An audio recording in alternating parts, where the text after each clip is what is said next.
day in my life. За өнөөдөр бол 12 сарын 31-ний өдөр. Би нэг оноо гарахаас өмнө өндөр жим хийсэн байгаа. Өнөөдөр тэгээ жим дээр шампасаг бодулсан. Үнэхээр гоё момент байсан. Анх удаа 100 кг спортод оролцож үзэж байгаа юм да.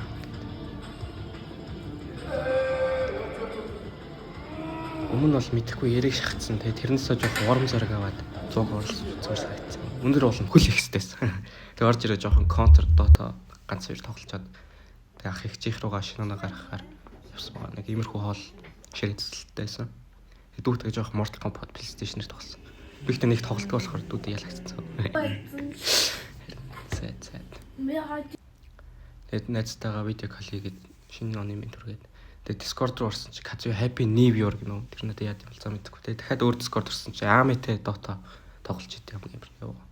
Тэгээ зарим жоохон байж байгаад Netflix-ээс Stranger Things үзэж байгаа тэг унтсан. За баярлалаа guys.